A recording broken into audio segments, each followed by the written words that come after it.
iyi ni radiyo y'ijwi ry'Amerika ivugira Washington DC mu Kirundi n'Ikinyarwanda.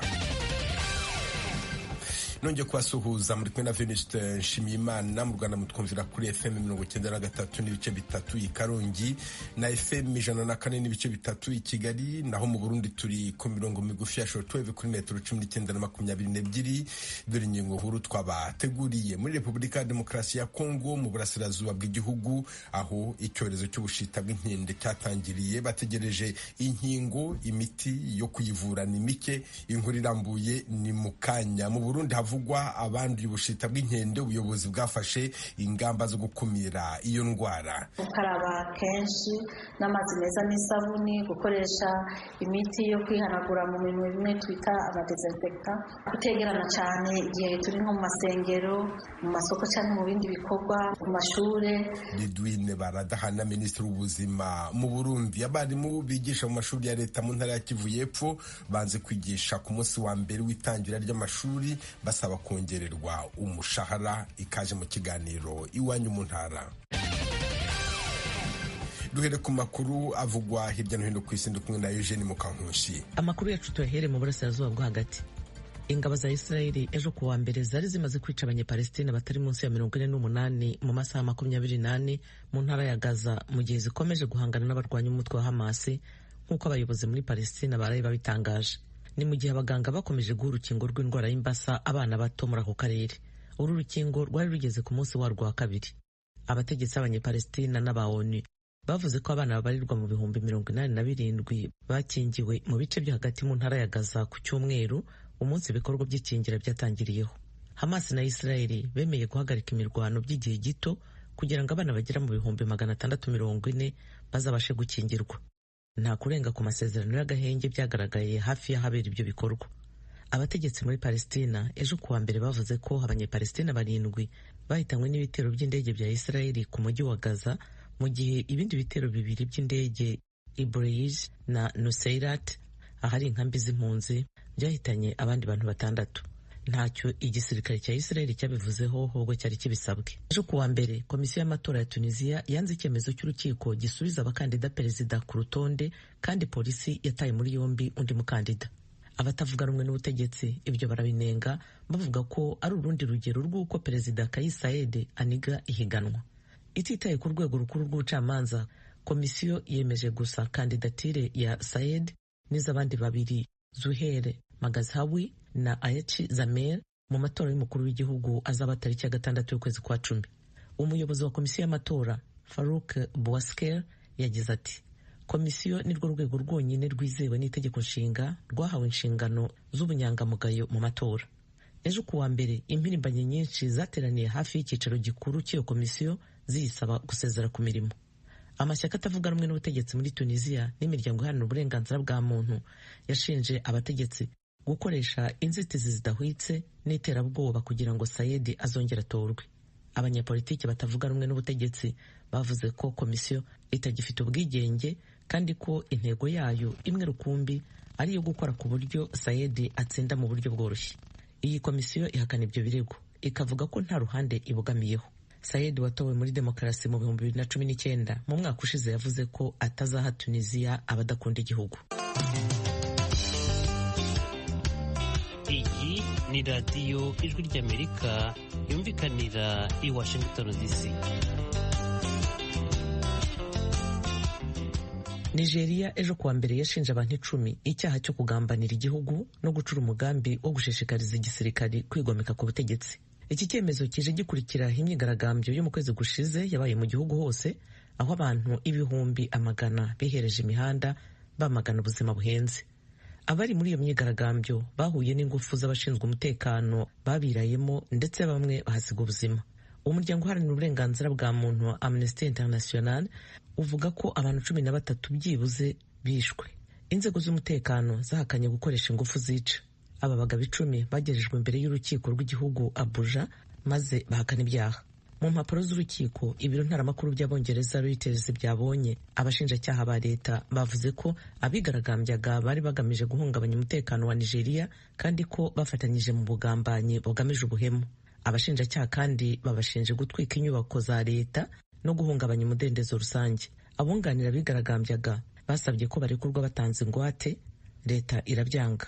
Urukiko ruzafata icyemezo tariki 11 kwezi kwa 9 ubwo biteganyijwe ko urubanza rwabo ruzatangira. Bashobora guhanishwa igihano cy'urupfu baramutse bahamwe n'ibyaha. Urakoze Eugene Mukankusi. Mushobora kandi kumva ibiganiro byacu muciye ku rubuga rwa internet kuri wa3.radio@voa.com na ku mbuga za Facebook, YouTube, Instagram na X. Adresse yacu ni VOA Radio yacu. Iwanyu mu ntara. Tuyagire mwisanzuye kwijwi rya Amerika. Ni kuva kuwa mbere gushika kuwa gatanu, kuva isaha 7 gushika isaha 7:30 z'umutaga. Iwanyu mu ntara, iwanyu mu ntara, iwanyu mu ntara.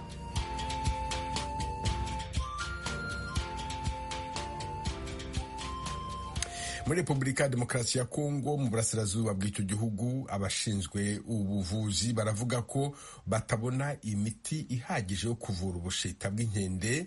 Minisiteri y'Ubuzima ivuga ko bagera ku 20,000 bakitswe ko banduye ubushita bw'inkende, abarenga 5,000 bemejwe ko bayanduye, naho abarenga 600 barapfuye. Ahitwa Ikavumu mu burasirazuba bwa Kongo niho icyorezo cyatangiriye, abana bari mu babangamiwe. Tim Harris ishimwe.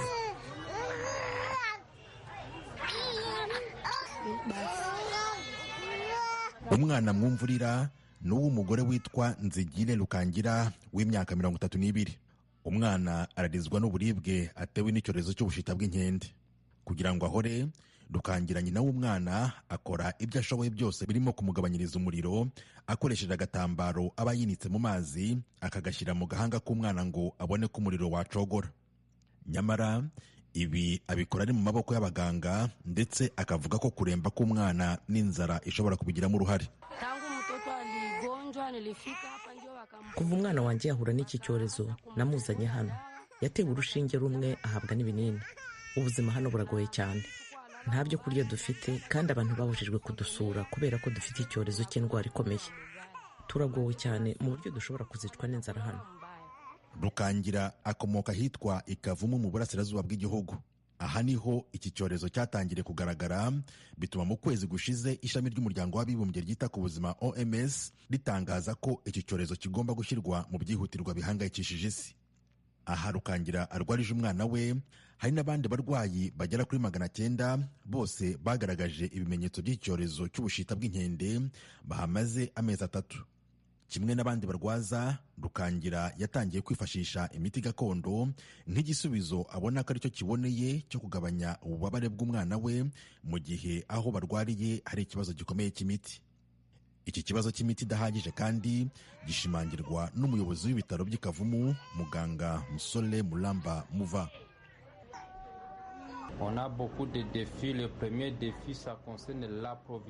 Dufite ibibazo byinshi. Imbogamizi ya mbere ni ikibazo kirebana n'ibura ry'imiti, kuko buri munsi duhura n'ikibazo cy'ibura ry'imiti kubera ububiko bw'imiti dufite twahawe n'abafatanyabikorwa. Iyo bushize ntabwo tubona ubushobozi bwo kubona indi miti, tugomba gutegereza indi miti ikatugeraho. Buri gihe dukunze guhura n'iki kibazo cy'ibura ry'imiti, kandi ni ikibazo duhanganye nacyo mu kurwanya iki cyorezo. Et ça, c'est un grand défi que nous avons dans la prise en charge de cette maladie. Abandi barwayi barimo Sifa Mwakasisi we avuga ko ubwo yatangiye kubona ibituragurike biza ku ruhu rwe yabwiwe ko kujya kwivuza ku bitaro by'Ikavumu ari ubuntu. Nyamara avuga ko yahageze agasanga nta miti bafite. Akavuga ahubwo ko umuntu ashobora kwapfira kubera ibura ry'imiti. Byitezwe ko mu minsi ya vuba aha Ikavumu hazagezwa inkingo zo kurwanya ubwoko bushya bwa virusi itera ubushita bw'inkende, ibishobora kurengera ubuzima bw'abatari bake mu burasirazuba bwa Kongo. Perezida wa Kongo Felix Tshisekedi yemeye gutanga miliyoni 10 z'amadolari azafasha mu rugamba rwo guhangana n'iki cyorezo. Chris Kachita, umuyobozi w'itsinda rishinzwe kurwanya icyorezo cy'ubushita bw'inkende, ku ruhande rwe nawe yemeye ko iki kibazo cy'ibura ry'imiti gihari, ariko yizeza ko hari inkunga ya toni 115 z'imiti ishobora gutangwa na Banki y'Isi. Minisiteri y'Ubuzima muri Kongo ivuga ko kugeza mu mpera z'ukwezi kwa 8 abantu 19,710 baketsweho kuba bafite ibimenyetso by'iki cyorezo, abarenga ibihumbi 5 bemejwe ko bayanduye, naho 655 bo bakaba bamaze kwicwa nayo. Urakoze Tim Harris. Ishimwe. Ubushita bw'inkende bwakwirakwiye mu bihugu bituranye na Repubulika ya Demokarasi ya Kongo, Uburundi, Centrafrica, Kongo Brazzaville, u Rwanda, Uganda, Tanzania ndetse na Kenya. Mu Burundi hafashwe ingamba z'isuku mu rwego rwo gukumira icyo cyorezo. Inkuru Ijwi ry'Amerika bateguriye yifashishije inshuti zayo mu Burundi, muragezwaho na Thierry Vendayishimiye. Ico kiza c'akaranda k'inkende Mpox cemejwe na leta ibicishije mu bushikiranganje bw'amagara y'abantu no kurwanya sida kuva ku igerekerezo rya 25 ukwezi kw'indwi uno mwaka. Ni nyuma yo kubeshuza ubujejwe amagara y'abantu mu karere k'ubuvuzi ka Bururi ko hari abantu 3 bari ku musego bagwaye iyo ngwara. Inyuma yo kwemeza ako karanda, umushikiranganje Redwine Baradahana ajejwe amagara y'abantu asaba abarundi mu manama atandukanye abagabisha kubahiriza amabwiriza y'isuku kugira ngo ako karanda nikagume karandagata. Kubera harimo kijanye no guhimiriza abenegihugu kugira ngo twikingire, gukaraba kenshi n'amazi meza n'isabuni, gukoresha imiti yo kwihanagura mu minwe bimwe twita amadesinfecta, gutegerana cyane igihe turi nko mu masengero, mu masoko cyangwa mu bindi bikorwa, mu mashure, tukagerageza gutandukanya kumwe twabikora muri corona kugira ngo tureke kwanduzanya. Ako kama ariko ntikariko karubahirizwa mu bibanza byo mu mihinga itandukanye bihuriramwo abantu benshi. Mu isoko ya Kotebu mu gisagara ca Bujumbura naho haribonekeza indobo ku bwinjiriro bumwe bw'iryo soko usanga atamazi arimwo. Abakorera muri iryo soko bavuga ko bafise ubwoba ko ako karanda gashobora gutema gatongora. Ntibyoroshe na gatoya kubera umwe wese yinjira uko ashatse, yavuye nta himiriza rihari rikomeye. Uravye nko mu yandi masoko nko kwa Siyoni usanga bakaraba neza, hasanga hari nk'umuntu ari ku muryango uwinjiye adakarabye akamugarura agakaraba. Abantu bararamukanya rwose kandi uravye mbere ico kizo menga nta nico kibabwiye. Ibintu vyo gukaraba biratugoye cyane no gukuramukanya, twebwe usanga twibagiye tukaramukanya tugaca tubura n'amazi yo gukaraba.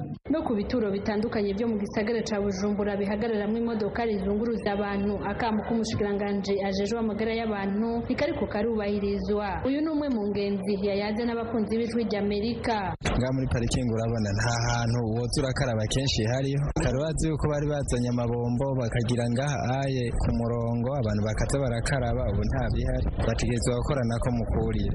Urumva yuko kubyikingira ntibiba bigikunze. Ahandi abahakorera basabwa gukurikiza amabwiriza y'isuku kugira ngo ako karanda k'inkende nikabandanye karandagata ni mu mashure. Igitega ku mugwa mukuru wa politike haharurwa amashure menshi yisumbuye afise uburaro bw'abanyeshure. Abarongoye amwe muri ayo mashure bavuga ko ubukene bw'amazi butazoborohereza gukora isuku neza abanyeshure nibava mu buruhuko. Ariko ku ishure ryisumbuye ryitiriwe umutagatifu w'ubwitonzi aho nyene Igitega, Patiri Simoni Nzigirabajya arirongoye yabwiye abakunzi b'Ijwi ry'Amerika ko ku ishure arongoye atakibazo bazogira. Turazi ko urwaruka ruzoshika hano rukumburanye cyane gose rukeneye kugwana mu nda, ariko tuzogerageza dutangure tubasigurire tubibutse kandi twizeye ko bizogenda neza. Twebwe twaragiriwe ibakwe, turaronka abagira neza badufasha gushiraho ayandi mazi twisangije ya forage. Nibaza ko atakibazo kidasanzwe tuzogira c'amazi mu vyerekeye isuku, iyo ayo ya Regides ataje ayo iwacu arashobora gukora. Kumbibe zimwe zimwe Burundi buhana n'ibindi bihugu amabwiriza y'isuku mu ntumbero yo guhangana n'akaranda k'inkende Mpox naho nyene ntari karakurikizwa. Abaca ku rubibe rwa Gatumba ku rubibe Burundi buhana na Repubulika Iharanira Intwaro Rusange ya Kongo bavuga ko birenganira ukuri kwamye. Basaba ko hoshigwaho byangombwa kugira ngo ntibafatwe n'ako karanda benshi bavuga ko kaje kava muri Kongo. Najabuke muri iyo ndwi iheze sinakaravye umuntu yigira uko nyene kubera ata bintu bihari umuntu yokarabiramo. Je nta mazi nigeze mbona, naciye ngenda nongera ndahaca ngaruka, nta mazi nigeze mbona. Ayo mazi boyazana tukaza turayakaraba. Twayumvise ko yateye, gusa igihari ni uko bodufasha bakazana ibikoresho bakazashyiramo amazi n'amasabune tugakaraba ku mwanya ku mwanya. Mw'ishirahamwe Semabu rivugira abagwayi mu Burundi babona ko leta ikwiye gutorera umuti ico kibazo c'ubukene bw'amazi kuko isuku ridashoboka ahatagira amazi. Serge Nshuti ajejwe igisata co kumenyesha amakuru muri Semabu. Rero tugahimiriza abarundi bose ndetse n'abanyamahanga baba muri kino gihugu cacu ko bogerageza bakaza barubahiriza impanuro canke ingingo ziba zafashwe n'abajejwe amagara y'abantu. Kuri leta nayo turayisaba ko yogerageza mu bihingo itandukanye na cyane nko mu bisagara aho usanga hari ubukene bw'amazi bakakwiragiza amatangi y'amazi kugira ngo aho bishoboka abantu benshi baza bararonka ingene baronka amazi yo gukaraba. Kuva ku karanda kemejwe na leta y'u Burundi ku igenekerezo rya 25 ukwezi kw'indwi no mwaka 2024 ubushikiranganje bujejwe amagara y'abantu bumenyesha ko abarenga ku 100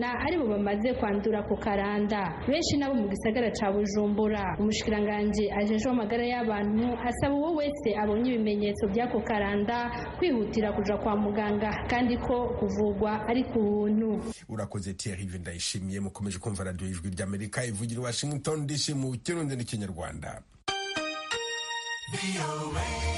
Kuri uyu wa mbere leta ya Kongo yashyinguye mu cyubahiro imibiri y'abantu 200 baguye mu nkambi zitandukanye hagati y'ukwezi kwa 6 n'ukwa 8 harimo abazize intambara, inzara, imyuzure n'ibindi. N'inkuru ya Jimishu kandi bakomera. Kuri Stade de l'Unité mu mujyi wa Goma mu burasirazuba bwa Repubulika ya Demokarasi ya Kongo niho habereye uyu muhango. Ni umuhango watangiye mu masaha ya mu gitondo kuri uyu wa mbere. Uyu muhango wari uyobowe na Minisitiri ushinzwe uburenganzira bwa muntu no kugoboka bari mu kaga muri Repubulika ya Demokarasi ya Kongo, aho yari aherekejwe n'abandi bayobozi batandukanye bari baturutse mu murwa mukuru Kinshasa, barimo Minisitiri w'urubyiruko, umuyobozi w'ikigo cya leta gishinzwe kugoboka impunzi Commission Nationale de Réfugiés CNR mu mpinamagambo, n'abandi bayobozi batandukanye. Ni imibiri y'impunzi 200 yashyinguwe ku irimbi risanzwe rishyingurwamo abahitanywe cyangwa bakozweho n'ibikorwa ndetse n'ingaruka z'intambara mu burasirazuba bwa Repubulika ya Demokarasi ya Kongo leta yise Genocost cyangwa se Jenoside ikorerwa muri Kongo. Iryo rimbi ribarizwa muri teritwari ya Nyiragongo. Aba bantu 200 batakaje ubuzima mu mezi atandukanye kuva mu kwa 6 kugeza ku itariki 28 ukwezi kwa 8 uyu mwaka. Ubuyobozi bwatangaje ko benshi muri aba 200 bahitanywe n'inzara, abandi bapfa kubera indwara ziterwa n'isuku nkeya, abandi bagahitanywa n'amasasu mu nkambi z'impunzi, cyane ko hasigaye habarizwamo umutekano muke. Agifata ijambo mu gutangiza uyu muhango ku mugaragaro, General Peter Chirimwami, guverineri w'intara ya Kivu ya Ruguru, yumvikanishije uburyo abaturage bo mu burasirazuba bw'igihugu bakeneye umutekano usesuye. Uyu muyobozi yongeye guhamagarira abaturage gufatanya n'inzego za leta mu guhashya imitwe yitwaje intwaro irwanya leta mu rwego rwo gufasha ubuyobozi kugarura amahoro n'umutekano birambye. Guverineri kandi yakomeje yihanganisha imiryango y'ababuze ababo mu nzira zitandukanye, cyane abari mu nkambi z'impunzi. Ni umuhango wari witabiriwe n'abaturage benshi bo mu mujyi wa Goma, biganjemo n'impunzi zari zaturutse mu nkambi zitandukanye zo mu mujyi wa Goma na teritwari ya Nyiragongo, aho bamwe bari baje gusezera ku mibiri y'ababo baguye mu nkambi z'impunzi. Mu gahinda kenshi abagize imiryango y'abatakarije ubuzima bwabo bakaba banashyinguye uyu munsi bagaragaje intimba baterwa no kubura ababo mu bihe nk'ibi by'ubuhunzi. Uyu ni Bwana Jean Bosco Nizeyimana wabuze umuvandimwe we mu nkambi ya Don Bosco mu teritwari ya Nyiragongo. Nabuze uwitwa Patrick Mbagaye, ene mama. Yapfuye gute? Yapfuye igihe yari ari guhunga ubw'intambara, ubwo twagiye kuraruza umurambo we tuzana hano ku morgue y'i province. Kuri iki cyemezo guverinoma yapanze kubashingura mu cyubahiro, turabishimiye kwanza yuko aka karengane k'igihugu cyacu kiri kunyuramo iri kurushaho kugira ngo kamenyekane kanagaragare. Kubera agahinda aba baterwa no kubura ababo mu nkambi z'impunzi, barasaba ko leta yakora ibishoboka mu guhagarika intambara mu bice baturutsemo, bityo bagatandukana n'ubuzima bwo guhunga. Ubu buzima bubi igihugu kiri kunyuramo muri iki gihe biri gutuma imbaga nyamwinshi zipfa akamama. Vraiment nibyo turindiye ko guverinoma yakora aho bwabaga igashakisha imbaraga zose umutekano ukasubira mu burere twavuyemo. Ijwi ry'Amerika kandi yavuganye na Madamu Mahombi Seruhungo, umwe mu babuze ababo mu nkambi ya Munigi mu teritwari ya Nyiragongo. Anga twaje guhamba abantu bishwe n'indambara za M23. Uriya musite yacu hapfuyemo abantu 2 babazana mu morgue, bamazemo ibyumweru 2, none niho twaje kubahamba. none ibi bintu biduteye agahinda kanini cyane kubona twaje turahora turahamba buri munsi. Turi gusaba dusubize iwacu juko bino ndani cyo turi kubona tunana amateso gakomeye cyane. Abayobozi b'inkambi z'impunzi batandukanye bumvikanisha ko uyu mubare w'abantu 200 utera ubwoba basigaye mu nkambi. Aba bakomeje gutinya umutekano muke n'ibindi biza bihitana ubuzima bw'impunzi. Uyu ni bwana Justin Kamana, umuyobozi w'inkambi ya Don Bosco, na mugenzi we Justin Niyonzima uyobora inkambi ya Munigi, zose zibarizwa muri teritwari ya Nyiragongo. Abantu baguye mu nkambi ni benshi kuko twageze Igoma turi guhunga, tumaze hafi imyaka 2 kandi turi imiryango 4,178, ariko abantu bo twafishije ni benshi kuko benshi bishwe na kolera, abandi bicwa n'inzara, abana barwara bwaki. Turi gusaba justice ya Kongo, justice nationale ya province, bose bite kuri kino kibazo cy'impunzi kugira ngo tugere ku ngingo neza ikwiriye yo kwitwa umukongomani anakubahirizwa n'ubuzima bwe. Urubyiruko mu ntara ya Kivu ya ruguru rukomeje guterwa impungenge n'uburyo abaturage bakomeje gutakaza ubuzima mu buryo butandukanye mu ntara ndetse no muri teritwari zibarizwamo umutekano muke. Baudouin Tasugisimba, umwe mu bayoboye urubyiruko muri teritwari ya Masisi, hari icyo asaba guverinoma. Nagahinda dufite kuko ntago byoroshye kubona mu muryango umwe abantu 200 bavamo bapfa, ukabona abaturage bawe 200 bapfa ku cyarimwe. Ni ibintu by'agahinda byagumye gutera agahinda amahanga yose, none bagahaguruka bagafasha Kongo kugira ngo aba baturage b'inzira karengane basubizwe mu byabo. Aba bantu 200 baje biyongera ku bandi 35 bashyinguwe mu irimbi rya Genocost Ikibati ku itariki ya 15 kwezi kwa gatanu uyu mwaka, bari bicwe mu nkambi ya Rushagara na Mugunga mu mujyi wa Goma, aho nabo bari bahitanywe n'ibisasu byatewe biturutse muri teritwari ya Masisi ahaberaga imirwano hagati ya FARDC n'umutwe wa M23. Ku itariki 2 kwezi kwa munani nabwo abandi bantu 24 bashyinguwe muri iryo rimbi, ubwo Kongo yizihizaga ku nshuro yayo ya 2 ubwicanyi bukorerwa abasivile mu gihugu kuva mu myaka ya za 90, aho imitwe yitwaje intwaro yatangiye gutana mu mitwe na FARDC kugeza ubu. Jimmy Shukrani Bakomera, Ijwi rya Amerika, Igoma. Tukivuga kuri Repubulika ya Demokarasi ya Kongo mu ntara ya Kivu y'Epfo, abarimu ba leta banze kwigisha ku munsi wa mbere w'amashuri kuri uyu wa mbere barasaba kongererwa umushahara nk'uko bikubiye mu masezerano bagiranye na leta. Uvira, Vedaste Ngabo. Hirya no hino mu gihugu abanyeshuri biga mu mashuri y'incuke, abanza ndetse n'ayisumbuye yo muri Repubulika ya Demokarasi ya Kongo batangiye umwaka w'amashuri w'2024-2025. Ijwi rya Amerika aho ryageze kuri bimwe mu bigo by'amashuri bya leta biri mu ntara ya Kivu y'Epfo birimo Epe Uvira, Mbegu Bora, Lycée Umoja, Mwanga, Epe Tanganyika, twasanze bimwe muri byo nta banyeshuri baje, ibindi abana bari hanze bakina. Mu gihe handi naho abarimu bari hanze y'amashuri batari kwigisha. Simon Sengiyumva ni umunyeshuri wiga ku ishuri ryisumbuye rya Mwanga, twamusanze hanze y'ishuri ari kumwe n'abandi banyeshuri bari gukina, abandi bari kugura amandazi. Yemeza yuko batize. Twashyize ku ishuri mu gitondo 6h kuko twego tuzatwiga 6h45. Tashuri arimo yiga n'abanyeshuri bari bakeya, tasaba ngo batwigishe. Ilenge Jean Pierre ni umuyobozi wa sendika y'abarimu muri aka karere k'uburezi ka Sud Kivu ya kabiri, avuga yuko bahisemo guhagarika kwigisha kugeza igihe leta izubahiriza amasezerano yagiranye n'abarimu, arimo kubongeza 100,000 by'amakongomani, mbese $36 yabemereye mu biganiro bagiranye nayo mu mujyi wa Kinshasa mu kwezi kwa munani gushize. Aba barimu kandi barasaba leta ko yahemba abarimu basha, igahimperekeza bamwe mu barimu bageze mu zabukuru, ndetse ikavanaho ibyiciro bigena imishahara bitewe n'uturere abantu batuyemo.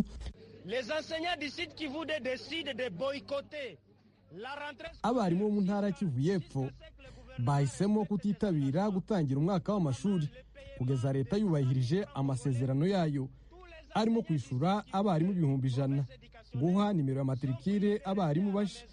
Kugera kuri ibyo turasaba abarimu kuguma imuhira mu kiruhuko. Bamwe mu barimu batuye muri teritwari ya Uvira bavuganye n'Ijwi rya Amerika bavuga yuko amafaranga leta ibahemba ari ntica ntikize kuko adashobora kubakemurira ibibazo byo mu rugo. Mutunzi Mirambi n'umwarimu wigisha ku ishuri ribanza ryo ku Mugeti. Jewe mfite abana 3 muri secondaire, kagira abandi 3 kuri primaire mfite abana 6 abo bose abo kuri primaire bigira kuri prive abo kuri secondaire nabo bigira muri secondaire nyine turishora amafaranga wayakarikira ayo mafaranga abo 3 bo muri secondaire bonyine barayamara turarwara nyine kandi tukarwaza ibyo byose bikagenda bitugora nta mituweli tugira nta kintu tugira na kimwe kidufasha muri education warwaye ucangwa warwajije ni wewe wenyine ushobora kwimenya gusa nubwo barimo muri intara basaba leta kubahiriza amasezerano yagiranye nabo hari abandi nabo bavuga yuko kuva bashirwa mu zabukuru mu mwaka wa 2021 nta mperekeza bari bahabwa. Mutabara Karesenganda ni umusaza wo mu kigero cy'imyaka 75 y'amavuko yari amaze imyaka irenga 50 mu burezi arasaba ko leta yamurenganura ikamuha imperekeza ze. Muri imyaka 50 tibansezerera ngo bampeze imperekeza kandi ntibandekera mu kazi kuko abandi bakarekeyemo no bakakirimo. None rero abarimu bariko baraka uburenganzira bwabo. No ivyo bintu ni ivy'ukuri nanje nibyo nkeneye nibyo nshaka nibyo nifuza bampereze imperekeza cyangwa se bansubire mu kazi kanje. Mu gihe kandi aba barimo mu bigo bya leta bahagaritse kwigisha abarimu bigisha mu mashuri yigenga twagiye tunyuramo harimo Les Anges, Lycée La Glace, Shalom ibo bigishije gusa kubera ubushobozi buke hari ababyeyi bavuga yuko batarabona amafaranga yo kugurira abanyeshuri ibikoresho by'ishuri. Abana batanguye umwaka wo kwiga nukuri kwima nta nagakaye nta nagakaramu nta nagahuzu impuzu abana birirwa mu muhira nizo twabarungikanye kugenda kwiga uko nibwo buzima nyene tubayeho nyene bwa nta kigenda nuko nyene. Pascal Mulumbi no mugenzuzi w'akarere k'uburezi muri Uvira twahuye nawe kuri moto agenzura ibigo byafunguye n'ibitafunguye avuga yuko atangazwa n'uburyo abarimu bahagaritse kwigisha kandi baragiranye amasezerano na leta ko izabaheza 100 by'amakongomani byiyongera ku mushahara basanzwe bahembwa. Ubusanzwe muri Repubulika ya Demokarasi ya Kongo abarimu barushanwa imishahara bitewe n'uturere baherereyemo. Abari mu mujyi wa Kinshasa bahembwa amafaranga arenga gato 400 ni ukuvuga $137 mu gihe abari mu mujyi ya za Bukavu na za Goma ibo bahembwa 347 ni ukuvuga $119 naho abari muri za teritware zirimo za Uvira ibo bahembwa 247 ni ukuvuga $85. Vedase Ngabo, Ijwi rya Amerika. Ni hano dusoreje aya makuru y'iwanyu mu ntara mwakoze kudutega amatwi aho muri hose ku migabane yose y'isi. Dukomeje kandi gahunda yo gusigasira umuco karande n'ururimi gakondo dore umugani uyu munsi umukobwa agira inzara ntagira inzigo. Umunsi mwiza mwari kumwe na Venuste Nshimiyimana.